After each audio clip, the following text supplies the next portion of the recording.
Hey, good day, family. Today is 2/19. Today is February 19th, 2020, and we're back with another day of the 10% happier self-care journey. As my beautiful cat claws up my chair, I'll show it to you all if she comes over. So I hope you all are doing well today. 10% happier self-care journey. I'm excited about today's session. Today we're going to talk a bit about equanimity and meditation. And if you've never heard of this word before, we're going to start off with a definition. So what is equanimity? Equanimity definition: mental calmness, composure, and evenness of temper, especially in a difficult situation. Mental calmness, composure, and evenness of temper, especially in a difficult conversation. Sometimes it is a conversation. Difficult situation. Hey, Larry, thanks for hanging out. Everybody who's hanging out live, drop a line. Let me know how your day is going, and also let me know if you can hear me clearly. So the funny thing about equanimity is that I hadn't heard of this term prior to, I want to say maybe this year. Very new term to me. But the thing about it is the definition is not at all new to me. Mental calmness, composure, evenness of temper in difficult situations is like what I know. That's my reality. That's been my reality. I was just talking to someone yesterday about how when it comes to being patient and even-tempered, I get compliments on it. And I'm appreciative of it. Now I appreciate it even more because it is a really important trait. But for a while, I didn't really know how to take the compliment. I would say thank you, but I was almost like, well, isn't this just normal to be patient? Isn't patience just normal? And then, of course, I realized that patience is not something that we all have, and and definitely not at all times. So it just happened to be a part of my character that I'm just naturally a patient person. I can go into detail about where I think that came from, with early education and exposure from my mom and some DNA, but yeah. So equanimity I'm very familiar with. Hey Darren, thanks for hanging out, bro. Equanimity, I forgot to do one thing. I forgot to post the notes in the chat of this live stream so that you all can follow along. Okay, so I just put the notes in the chat, so if you want to follow along, they're there. Equanimity can be confused with indifference as a flatlining versus a lack of friction. Allowing emotions to come up and move through while not being overtaken by the experience. That's equanimity. Hey Jan, thanks for hanging out. So I thought that this was really important when they brought this up in this course. Equanimity can be confused with indifference as a flatlining versus a lack of friction. So I think that's important because it is true. Like equanimity can also be confused with being really nonchalant or non-caring, but definitely more so it can be confused with indifference. So when you aren't responding to a difficult emotion, it can be seen like you're completely checking out, or like you're having no emotion at all. When the truth of the matter is you are having emotion, as we're going to talk about in a few. It's just there's a lack of friction there. There's you don't have that response, that overtaken response. Hey Leslie, thanks for hanging out. Let me know if you all can hear me clearly, and let me know how your day is going so far. So it can often be confused with indifference, and I'm speaking even from experience that anytime I've had equanimity just kind of arise in the midst of a situation, it was never that I was checking out or that I wasn't feeling emotion. It's funny though, because it can kind of be experienced as not feeling emotion, but what it really is I would still feel my heart, getting ready to race or racing, or I can feel myself getting irritated. But there was this lack of friction. I wasn't being overtaken by the experience so that it had me, in disarray emotionally. So this is allowing emotions to come up and move through without being overtaken by the experience. And this just makes me really be appreciative of being on this journey, because for a while I've always felt that acceptance and peace acceptance was like the way to peace, and yeah, I don't think it's about denying your experience, So with equanimity, you are poised to let the salient and intense stimulus arise and pass, not resisting the experience or needing it to be different in any way. And that's the important part. Those of you all that follow me regularly, I have a motto. I have a couple mottos, and one of them is that my religion is acceptance over expectation. I think in many thought systems and philosophies, we focus too much on expectation. And I say too much because, it's important to focus on expectations, a very positive thing. It's very good to be optimistic and expect the great, as they would say, like in gospel and that kind of thing, or expect better circumstances.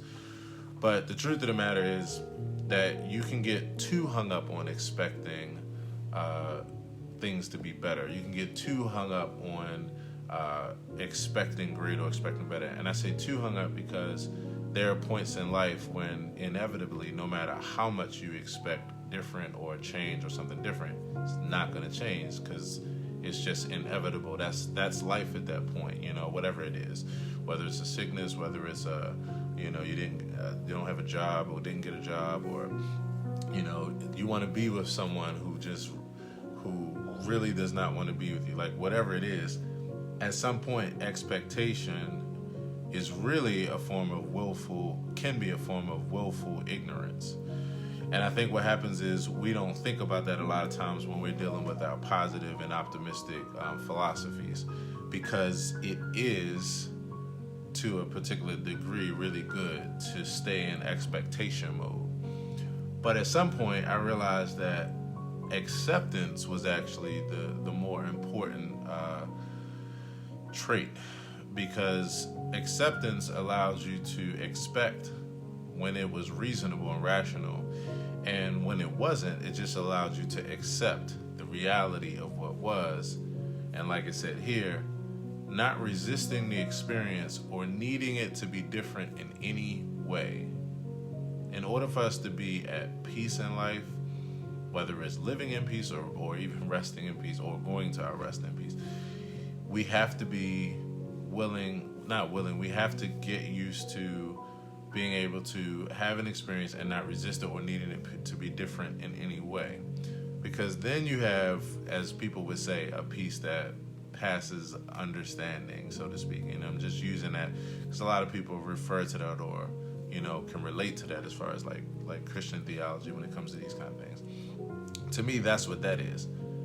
If it's a piece that goes really, really deep, then it really is about not expecting a better outcome, a better circumstance, a better, like whatever. It's just in accepting what is.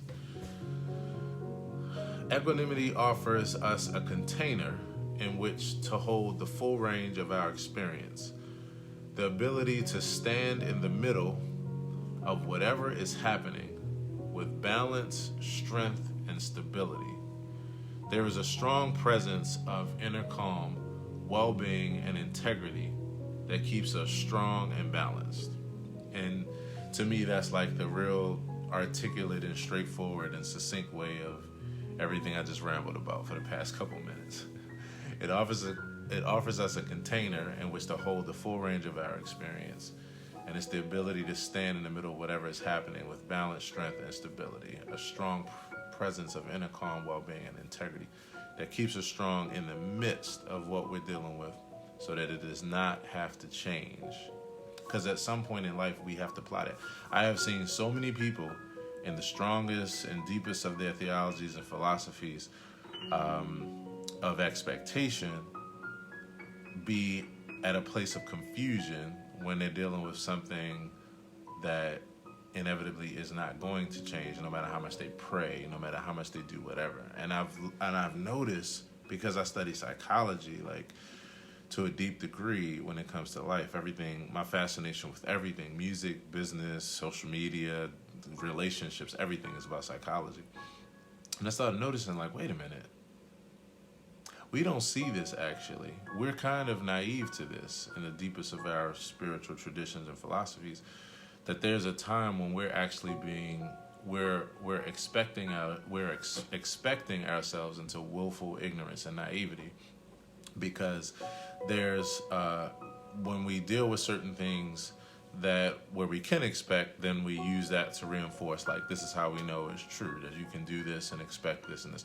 But then when we get to a point of dealing with something where it's not going to change, and no matter what we expect or desire or pray for or whatever, it's not going to change, then I notice we're stuck for a second. And in the words of even some people dear to me, that when this happens, I notice every time they go from all of their, like, strongest and deepest held beliefs around expectations of a different reality or a miracle or whatever, and then they go, I just don't know.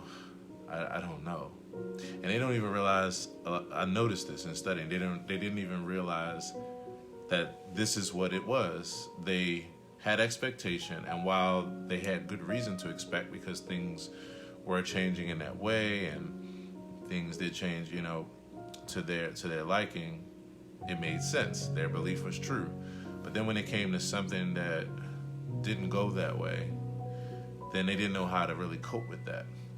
And then what I noticed was, and I see this all the time, I noticed after that, then not just this person that I'm talking about, and also I can say this from personal experience too, because this is what has brought me to a different place in life, as far as my philosophies or my thought system or heavy. But with this person, with myself, and with other people, and I see it pretty regularly, what will happen is then people will move from, when they finally realize that no matter what they expect or pray for, this thing is not going to change, then they move to rationalizing it by altering the idea to something totally different, in order to, like, a different shifting of expectation, in order to just deal with this as far as acceptance. And I was like, wow, I realized at some point, like, this is actually an issue that we have with acceptance. We've expected ourselves into a place of not knowing how to really deal with acceptance. And acceptance is like a last resort. When we finally have to be honest with ourselves, no matter how much we pray or expect, it's not going to change. Acceptance is the last resort. And what I started to realize, and this confirms it for me, that acceptance should be like the main course meal. That's why my religion is acceptance over expectation. That should be the main course meal, and what we're really building our relationship with life off of. And then after that, dealing with expectation, because that allows us to be realistic and to know when to expect and when not to. And then we don't have to struggle with trying to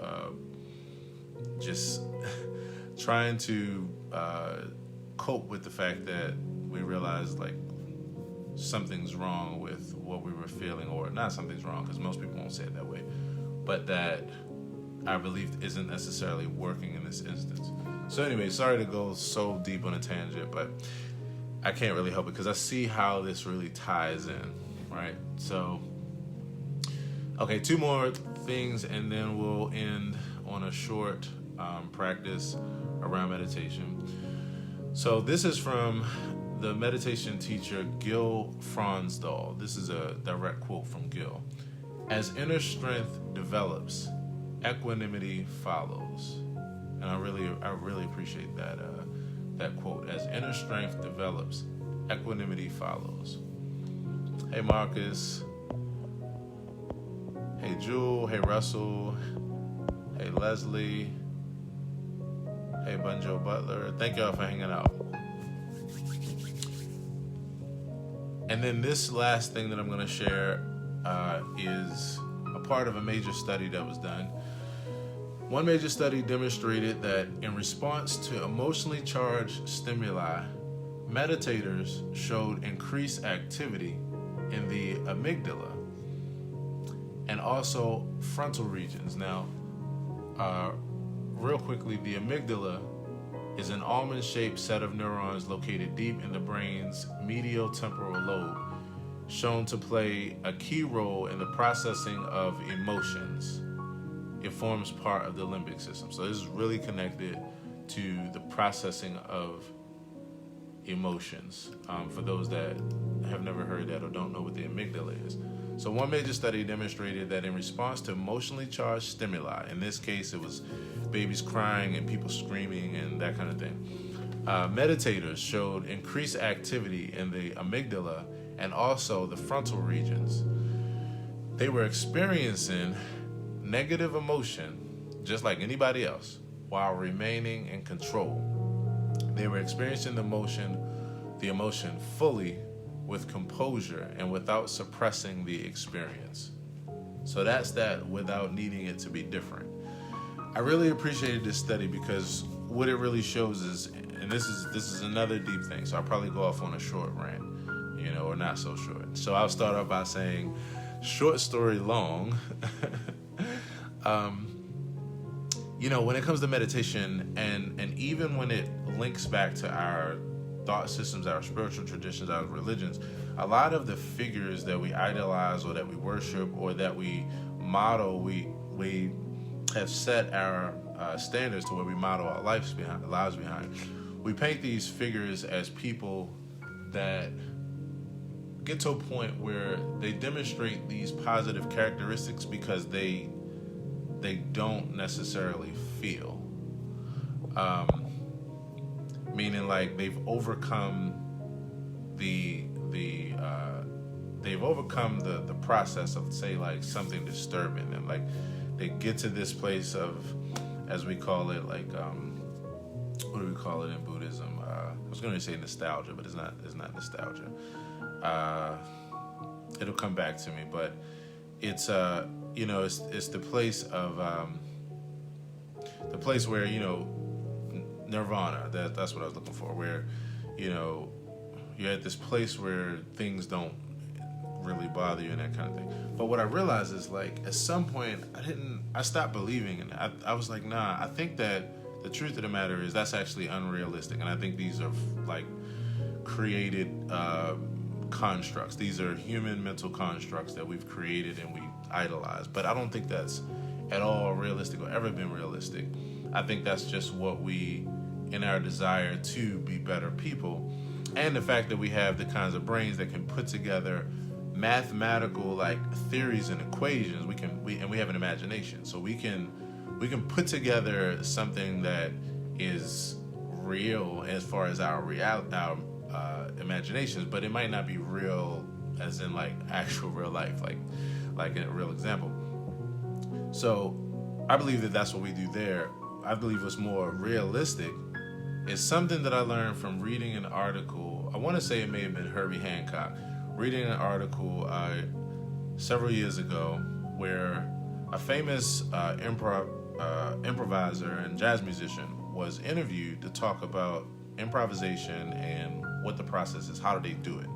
Now, one other thing that comes to mind before I state this example is that Bobby McFerrin says that his definition of improvisation is motion. It's like continued motion. So it's not about so much what you're saying or what you're playing, but about the fact that you're continuing to move. And in this article that I read, this particular jazz icon was saying that improvisation was this ability to respond and recover in such a quick way that to the person who doesn't do this to this degree or doesn't have this skill, it looks like they're just executing properly. It looks like they just have these thoughts that are just coming out in these.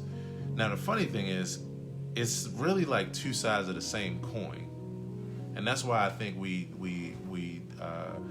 don't realize what we're looking at. I think it's two sides of the same coin. So basically what I even understand at this point, as a person who now is to that place of being a professional improviser, is that what's really happening is we're just responding really, really quickly. We're recovering really, really quickly. It's like a cat.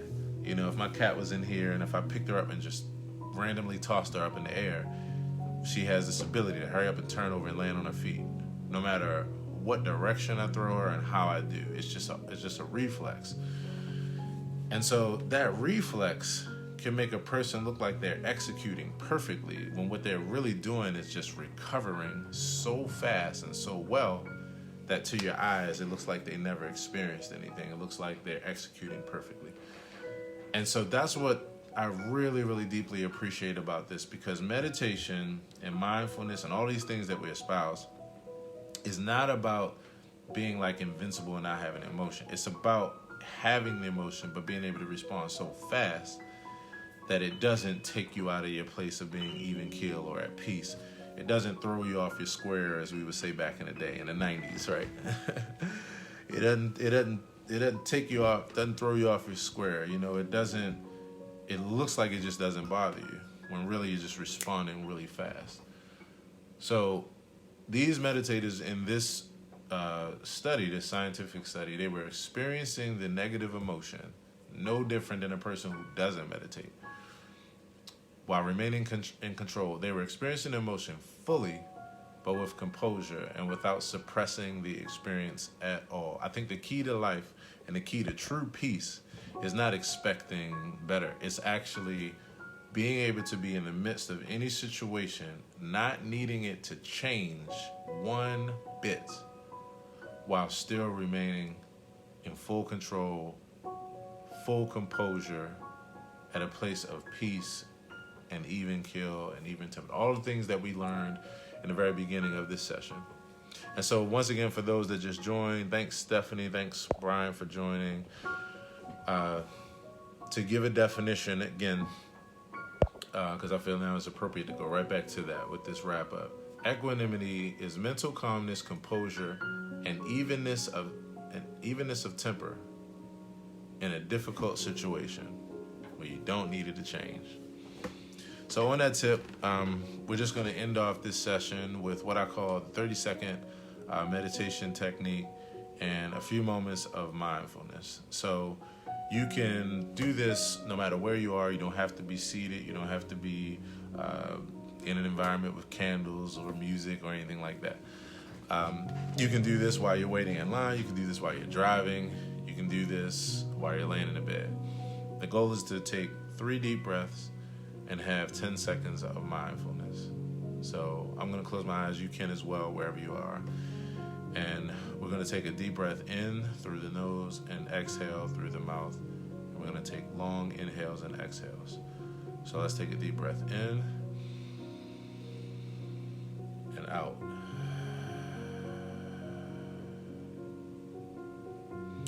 Take a deep breath in and out. And one more final deep breath in and out. And then we're just going to take 10 more seconds to just be with that particular presence and continue to flow in that way. You can continue to breathe deeply, or you can just allow for your breath to return back to its normal pace.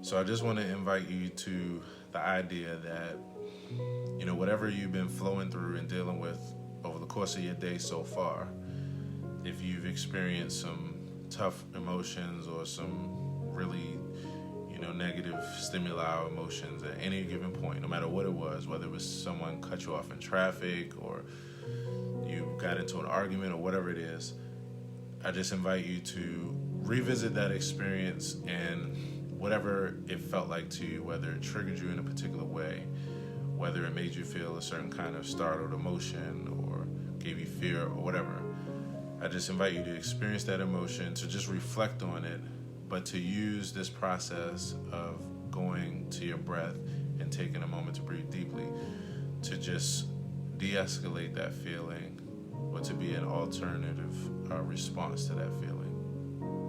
So let's just take 3 more deep breaths. So take a deep breath in and out.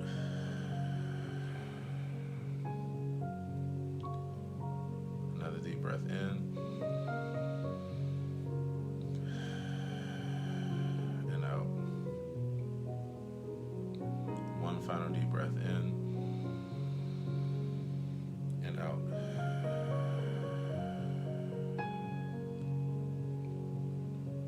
I'm going to take 10 more seconds to practice mindfulness, which is the ability to be present with your emotions and with your experiences, no matter what you're experiencing in the moment, without judgment and with equanimity, without needing it to change at all.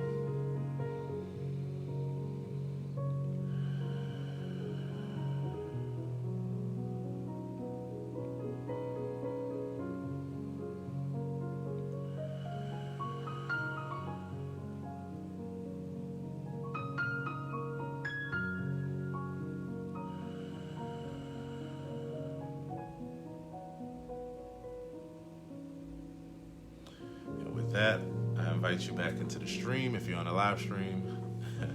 If you're watching this afterwards, you can continue with that breathing now or any time when you have these emotions or when you have an experience. Just use your breathing. You know, it is something that I realize is so simple, is so available, and so effective. So just remember that at any given time, you're only one step away from taking a deep breath and from de-escalating, no matter what you're dealing with. So thank you so much for joining me for this self-care session. This is the 10% Happier Journey, self-care journey. For those that are just plugging into my journey, 10% Happier is a meditation app that you can download on your phone. I highly advise it. And it is a group of meditation courses by different authors. And so I'm documenting my journey, and I'm glad that you joined me. If you also like to help me, to support me to continue to make content like this, you can see that information in the comment section of this video or the description of the video if you're watching on YouTube. And I think that's about it. Drop a line, let me know if this was helpful, if you appreciate it anyway. Take it from the top if you just joined me. And as always, peace and be well. Last couple things too. So I'll be doing a word a day in about 5 to 10 minutes, so join me back for that. And then also, as far as my meditation events, this coming Sunday, I will be at Oneness Center for Spiritual Living doing a piano meditation concert, and it is open to the public, it's free, and I would love to see you there. It is this Sunday from 11:30 to 1, and the address is 6175 Sunny Spring, and that's in Columbia. So join me if you will. And then also next Sunday, March 1st, I'll be at One God, One Thought Center for Better Living for another one of the same concerts, Key Reflections. And that is from 12 noon to 2. I'll be there. And that's also a free concert. Next Sunday, March 1st at noon at One God, One Thought Center for Better Living in Baltimore. That's 3605 Coronado Road. So that's about it. Hope to see you there. Thanks for continuing to join me on my journey. And as always, peace and be well.